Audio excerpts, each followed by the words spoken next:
اللهم بارك على محمد وعلى آل محمد كما باركت على إبراهيم وعلى آل إبراهيم إنك حميد مجيد۔ اللہ رب العزت کا بے پناہ شکر اور احسان ہے، مالک کریم نے ہم سبوں کو رمضان جیسا عظیم مہینہ عطا فرما دیا ہے۔ آج رمضان المبارک کی 5ویں تاریخ ہے، آج 5واں روزہ ہے، پہلے عشرے کی 5 تاریخ ہے، یعنی پہلے عشرے میں سے آدھا عشرہ آج مکمل ہونے جا رہا ہے۔ اللہ تعالیٰ کے فضل و عنایات اور رحم و کرم سے موسم بہار کا مہینہ شروع ہو چکا ہے، رمضان المبارک کا بابرکت مہینہ آ پہنچا ہے۔ اللہ رب العزت جنت کو مزید اس مہینے میں سجا رہے ہیں، عرش کے نیچے سے رحمت کی ہوائیں چل رہی ہے اور جنت کے درختوں اور پتوں سے بھی سریلی ہوائیں آنے لگی ہیں۔ رمضان المبارک کا مہینہ ہے، حور عین بھی دعائیں کر رہی ہے، اپنے باری تعالیٰ سے کہہ رہی ہے کہ اللہ اس مہینے میں ہمیں آپ کے وہ خوش نصیب اور نیک لوگ چاہیے جن سے ہماری آنکھوں کو ٹھنڈک پہنچے اور ان کی آنکھوں کو ہماری وجہ سے سرور ملے، اور ہر روزے دار کو اللہ رب العزت جنت اور جنت کی حور عین عطا فرمائیں گے۔ رمضان المبارک کی پہلی رات کو جب پہلی رات ہوتی ہے تو روایات میں فقیہ الامت حضرت عبداللہ ابن مسعود رضی اللہ عنہ کی روایت موجود ہے کہ اللہ کے نبی صلی اللہ علیہ وسلم فرماتے ہیں کہ اس میں جنت کے سب دروازے کھول دیے جاتے ہیں اور پورا مہینہ کوئی دروازہ بند نہیں کیا جاتا، جہنم کے دروازے بند کر دیے جاتے ہیں، کوئی دروازہ نہیں کھولا جاتا، سرکش شیاطین اور جنات سب کو زنجیروں میں قید کر دیا جاتا ہے، جکڑ دیا جاتا ہے، اور ایک آواز دینے والا آسمان سے ہر رات صبح تک آواز لگاتا رہتا ہے کہ خیر اور بھلائی کے طلبگاروں اللہ کی طرف سے خیر کو قبول کر لو اور خوش ہو جاؤ، برائی اور شر کے طلبگاروں رک جاؤ اور ہوش سے کام لو، بہت ہو گیا گناہ کا کام، اب گناہ چھوڑ دو۔ پھر اللہ کی طرف سے یہ صدائیں لگتی ہے کہ کوئی مغفرت چاہنے والا ہو میں مغفرت کر دوں، کوئی توبہ کرنے والا ہو میں توبہ قبول کر لوں، کوئی ہے جو کسی اور ضرورت کے لیے دعا مانگے میں اس کی دعاؤں کو پورا کروں، کوئی کچھ طلب کرے میں اسے عطا کر دوں۔ اور روایات میں آتا ہے کہ ہر رات 60,000 لوگوں کو جہنم سے آزاد کر دیا جاتا ہے، اور جب رمضان کی آخری رات ہوتی ہے یعنی عید الفطر والی رات ہوتی ہے تو اس رات میں 60,000 کے حساب سے جتنے لوگوں کو جہنم سے چھوڑا گیا ہے یہ اتنے برابر اس ایک رات میں چھوڑا جاتا ہے۔ تو اللہ تعالیٰ سے ہم سبوں کو دعا بھی کرنی چاہیے اور کوشش بھی کرنی چاہیے کہ اللہ رب العزت ہمیں ان تمام نعمتوں سے نواز دے، اللہ رب العزت ہماری توبہ کو قبول فرما لے، اللہ ہماری مغفرت فرما دے، اللہ ہمیں جہنم سے بچنے والے لوگوں میں شامل فرما دے، اللہ رب العزت ہمیں اپنی رضا و خوشنودی سے نواز دے۔ یہ تمام فیصلے تو آسمان پر ہوتے ہیں، اور جب زمین کی بات آتی ہے تو جناب محمد رسول اللہ صلی اللہ علیہ وسلم سے رجب کے مہینے سے ماہ رمضان کی تمنا شروع فرمانے کا ثبوت ملتا ہے۔ آپ صلی اللہ علیہ وسلم رجب کا چاند دیکھتے اور وہیں سے دعائیں مانگنا شروع کر دیتے، اللہم بارک لنا فی رجب و شعبان وبلغنا رمضان، کہ اللہ ہمارے لیے رجب اور شعبان میں برکت عطا فرما اور رمضان تک پہنچا دے۔ اور پھر جب رجب کا مہینہ گزر جاتا تو شعبان میں آپ خاص طور سے دعا فرماتے، اللہم ھذا شعبان وبلغنا رمضان، کہ اے اللہ شعبان بھی ہمیں مل گیا ہے، اب رمضان تک ہمیں عطا فرما دے۔ تو رمضان کا مہینہ اللہ نے ہم سبوں کو عطا فرمایا ہے، یہ کتنا عظیم اور کتنا اہم ہے، اس کی رحمتیں، اس کی وسعتیں، اس کی برکتیں، اس کی مغفرتیں اور جہنم سے لوگوں کا بچنا، یہ تمام چیزیں ہم آپ کے علم میں ہیں۔ اب شرط یہ ہے اور اب ضروری یہ ہے کہ ہمیں اس پر عمل کرنے کی ضرورت ہے اور ہمیں اسے اپنی زندگی میں عمل میں لانے کی ضرورت ہے۔ جان لینا اور سن لینا اور سمجھ لینا اور پڑھ لینا یہ کمال نہیں ہے، کمال یہ ہے کہ ہم اس پر عمل کر لیں اور عمل کر کے اپنی زندگی کو بہتر بنا لیں، اپنے رمضان کی قدر کر لیں، اپنے رمضان کے روزوں اور تراویح کی حفاظت کر لیں، ذکر و اذکار کر لیں، معمول بنا لیں اور اپنے آپ کو اچھا بنا لیں۔ اللہ رب العزت نے قرآن میں جو روزہ فرض کیا، روزہ فرض کرنے کا مقصد اللہ نے یہ بیان فرمایا، لعلکم تتقون، کہ ہم نے اس لیے روزہ فرض کیا ہے تاکہ اس مہینے میں تم پاک ہو جاؤ، صاف ہو جاؤ، سدھر جاؤ، اچھے بن جاؤ، نیک بن جاؤ، متقی بن جاؤ، اللہ کی طرف لوٹنے والے بن جاؤ،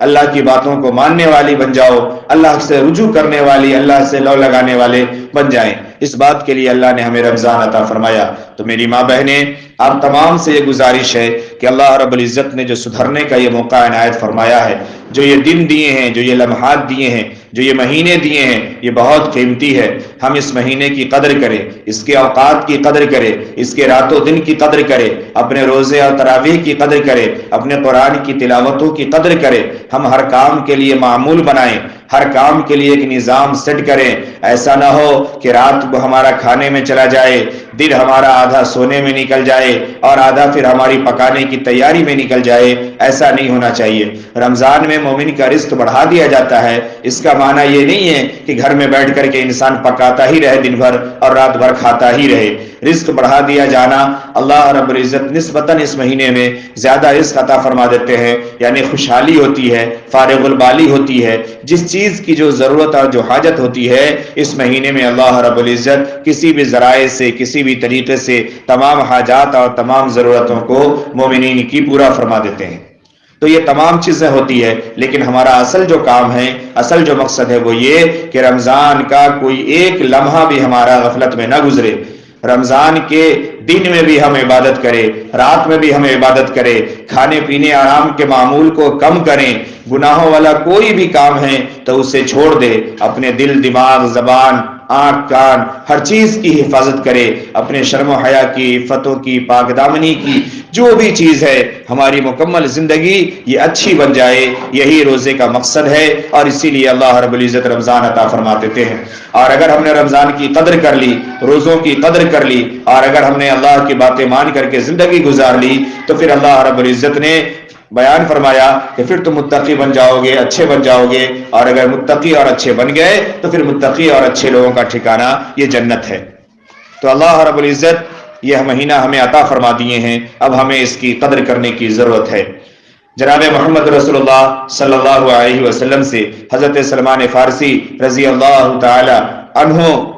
نقل فرماتے ہیں، راوی ہیں آپ صلی اللہ علیہ وسلم کا قول کہ رمضان کتنا اہم ہے اور کتنا عظیم ہے۔ اللہ کے رسول صلی اللہ علیہ وسلم نے خود یہ بات بیان فرمائی اور سمجھایا کہ دیکھو تم پر ایک مہینہ آ رہا ہے جو بہت بڑا مہینہ ہے۔ بہت بڑا کا معنی اہمیت میں بہت بڑا ہے، مرتبہ میں بہت بڑا ہے۔ بڑا کا معنی یہ نہیں کہ اور مہینہ اگر 30-29 دن کا ہے تو یہ 35 اور 40 دن کا ہو جائے گا۔ بڑا کا معنی یہ ہے کہ اس کا مرتبہ بہت ہے، یہ مہینوں کا سردار ہے، یہ رحمت اور مغفرت اور عظمت والا مہینہ ہے، جہنم سے لوگوں کو بچانے والا مہینہ ہے، بہت مبارک مہینہ ہے۔ اس میں ایک رات ایسی ہے جو 1000 مہینوں سے بڑھ کر ہے۔ اللہ تعالیٰ نے اس کے روزے کو فرض فرمایا ہے اور اس کے رات کے قیام کو یعنی تراویح کو ثواب کی چیز بنائی ہے۔ جو شخص اس مہینے میں کوئی بھی نیک عمل کرے اور نیکی کر کے اللہ کا قرب حاصل کرنا چاہے، اللہ کو اپنی طرف متوجہ کرنا چاہے، تو ایسا ہے جیسا کہ غیر رمضان میں اس نے فرض ادا کیا ہو، اور جو اس مہینے میں فرض ادا کرے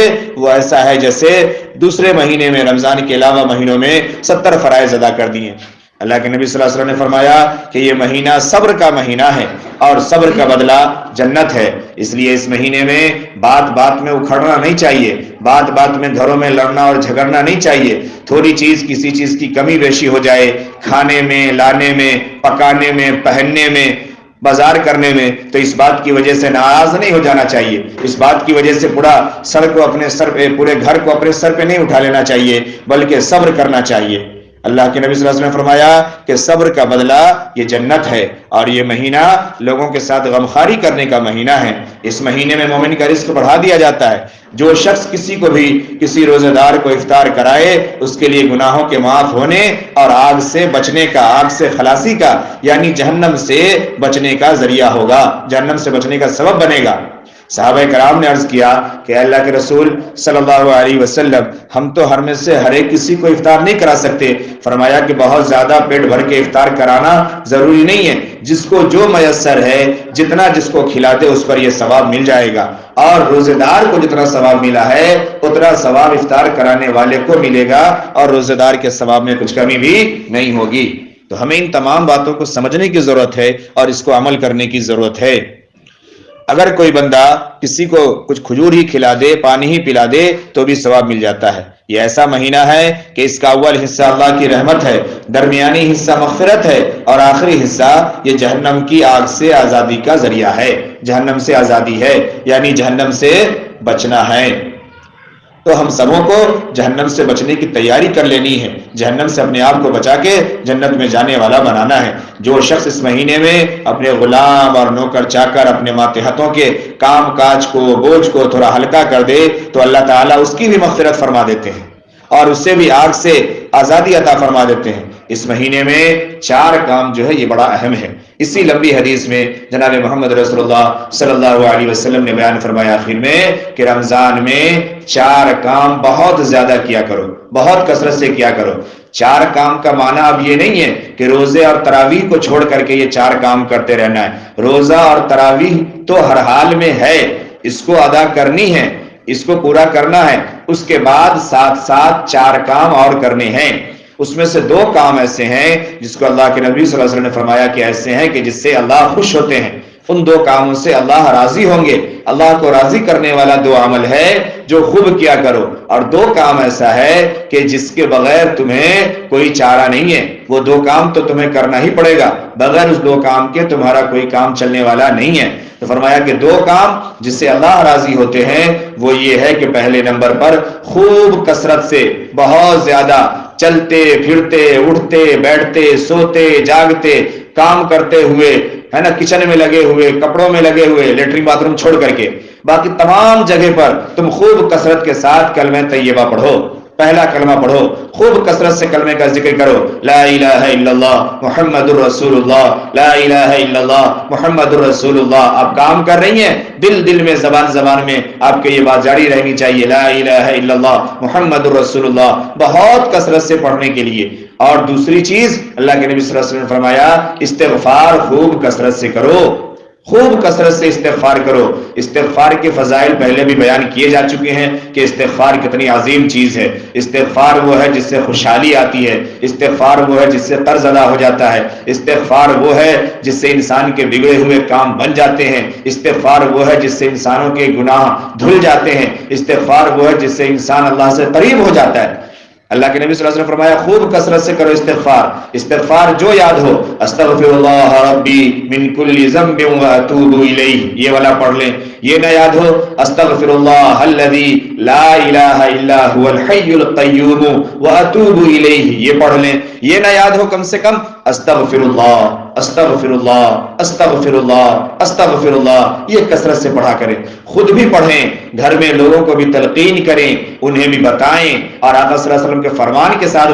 بتائیں۔ جو بھی آپ کے گھر میں ہیں، بیٹیاں ہیں، بہویں ہیں، شوہر ہیں، آپ کے بچے ہیں، جو بھی ہیں، اگر وہ خالی بیٹھے ہوئے ہیں، فالتو بیٹھے ہوئے ہیں، گناہوں کے کام میں لگے ہوئے ہیں، موبائلوں میں لگے ہوئے ہیں، فالتو کھیل کود میں لگے ہوئے ہیں، تو انہیں سمجھائیں، انہیں بتائیں کہ دیکھو روزے سے ہو، روزے کی حالت میں گناہ کے کام نہیں کرنی چاہیے، آنکھ کان دل دماغ سب کی حفاظت کرنی ہے۔ آقا صلی اللہ علیہ وسلم نے 4 کام تمہیں دیے ہیں کرنے کے لیے، اس میں سے کوئی کام کرو۔ ایک یہ کہ چلو بیٹھ کے کلمہ پڑھ لو، اس کے ہاتھ میں تسبیح دیں، اس کو بتائیں، اگر وہ موبائل مانگے تو اس سے کہیں کہ ٹھیک ہے پہلے 100 مرتبہ کلمہ پڑھو، پھر اس کے بعد دیں گے، پھر اس سے کم 100 مرتبہ استغفار پڑھوائیں، پھر کچھ دیر کے لیے کوئی اچھی چیز جس میں گناہ نہ ہو، جس میں کوئی سیکھ ہو، سکھانے کے غرض سے آپ اسے دیں۔ یوں تو موبائل سے اسے دور رکھیں، لیکن گناہوں کی چیز میں اگر وہ لگے تو اس سے بہتر ہے کہ آپ اپنی نگرانی میں پہلے نیک عمل کروائیں، پھر اس سے کچھ دیر کے لیے کوئی اچھی سی چیز اسے دیں، دیکھنے کے لیے اور سمجھنے کے لیے، تاکہ اس کی اصلاح ہو، وہ سمجھدار بنے، اچھے بنے۔ تو 2 کام جو اللہ کو راضی کرنے کے لیے ہے، ایک یہ کہ پہلا کلمہ کا ورد کرنا ہے، اور دوسرے یہ کہ استغفار کثرت سے کرنی ہے۔ اور 2 کام وہ جس کے بغیر انسان بچ نہیں سکتا، وہ یہ ہے کہ آقا صلی اللہ علیہ وسلم نے فرمایا کہ جنت طلب کرو، اللہ سے رمضان میں خوب جنت مانگو اور جہنم سے پناہ مانگو، جہنم سے بچانے کے لیے اللہ سے کہو، جہنم سے بچنے کی دعا کرو اور جنت میں جانے کی دعا کرو۔ یہ 4 کام ہیں جو کثرت سے کیا کرو۔ جنت میں جانے کی دعا مانگنی ہے، اللہم ادخلنا الجنت مع الابرار، اللہم اجرنا من النار یا ونجنا من النار، کچھ بھی، یا نہیں تو اللہم انا نسألک الجنت ونعوذ بک من النار، یا یہ نہیں تو اپنی زبان میں کہیں اے اللہ ہمیں جنت عطا فرما دے، اے اللہ ہمیں جہنم سے بچا لے۔ اے اللہ ہم سب کو معلوم ہے کہ ہم نے کتنے گناہ کیے ہیں، اے اللہ ہم سر سے پاؤں تک گناہ گار ہیں، خطا کار ہیں۔ اے اللہ رمضان کا مہینہ ملا ہے، اے اللہ ایسی کون سی جگہ ہے جہاں پہ ہم نے گناہ نہیں کیا ہے؟ اے اللہ گھروں میں گناہ ہم نے کیا ہے، بازاروں میں گناہ ہم نے کیا ہے، سڑکوں پر گناہ ہم نے کیا ہے، رات میں گناہ ہم نے کیا ہے، دن میں گناہ ہم نے کیا ہے، رات کے اندھیروں میں بھی گناہ ہم نے کیا ہے، دن کے اجالوں میں بھی گناہ ہم نے نہیں کیا ہے، گھر کی تنہائی میں بھی گناہ ہم نے کیا ہے، شادی بیاہ کی محفلوں میں بھی گناہ ہم نے کیا ہے۔ اے اللہ ہم گھر میں بھی بے عزتی کی زندگی گزارتے رہے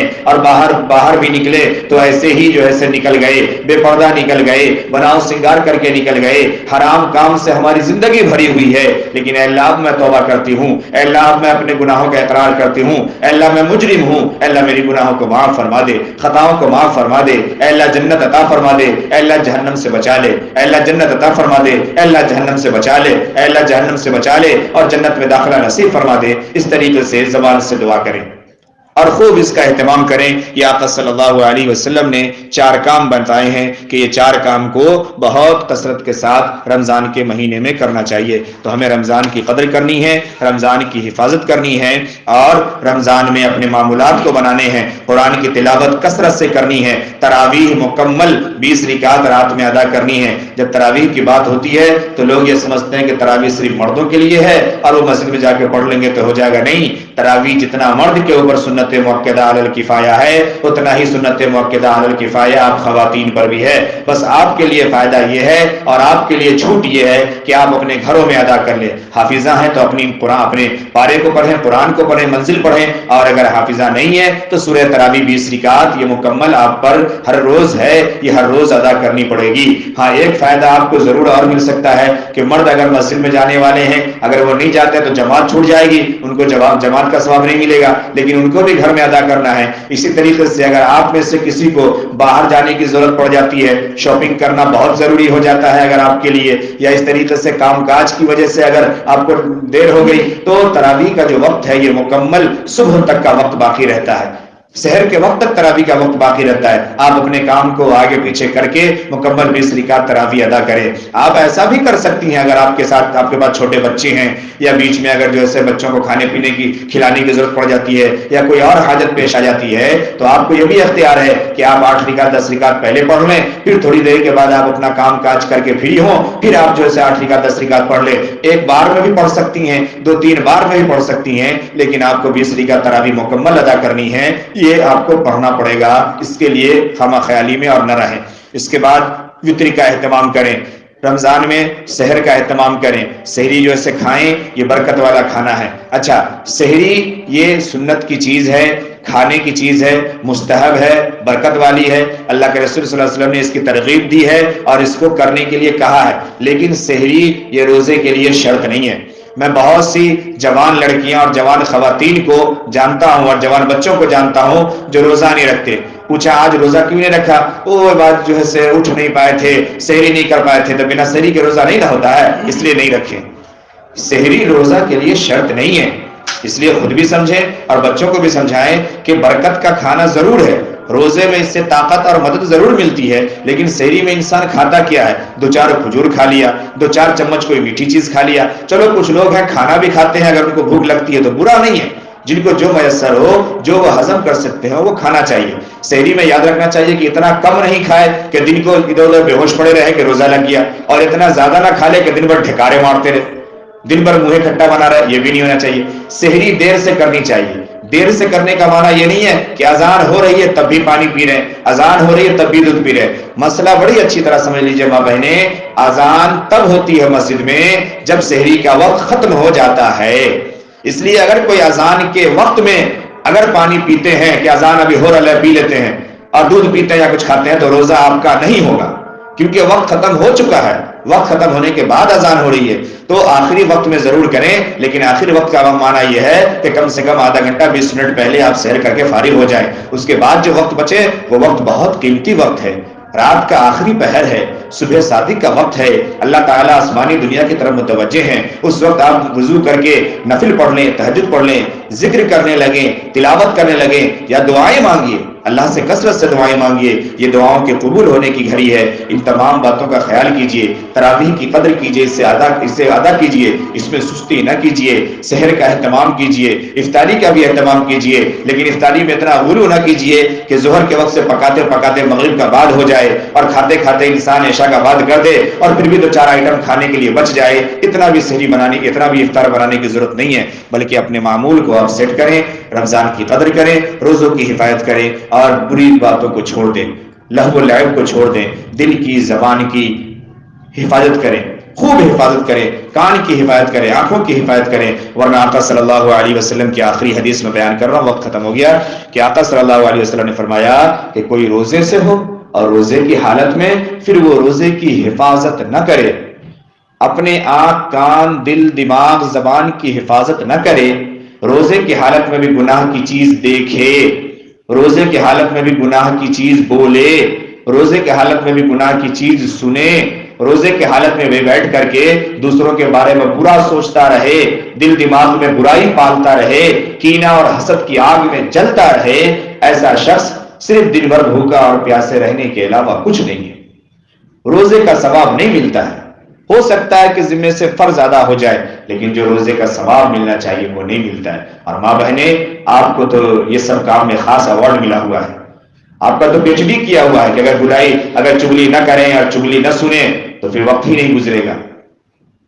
دوسرے کی تاکہ جھانکی نہ کریں، دوسرے کے پیچھے نہ پڑیں تو وقت ہی نہیں گزرے گا۔ آپ سوچئے کہ روزہ بھی رکھیں، عظیم الشان مہینے میں زندگی بھی گزاریں اور پھر بھی یہ سب کام کو نہ چھوڑیں، اپنی اصلاح نہ کریں۔ حدیث میں آتا ہے الغیبۃ اشد من الزنا، زنا کتنا بڑا جرم ہے، کوئی لڑکا لڑکی آپس میں پکڑا جائے کتنا بڑا گناہ ہے، کتنا بڑا جرم ہے، کتنی بے عزتی کی بات ہے، کتنی اخلاق سے گری بات ہے اور کتنا برا لگتا ہے۔ آقا صلی اللہ علیہ وسلم نے فرمایا الغیبۃ اشد من الزنا، غیبت کرنا،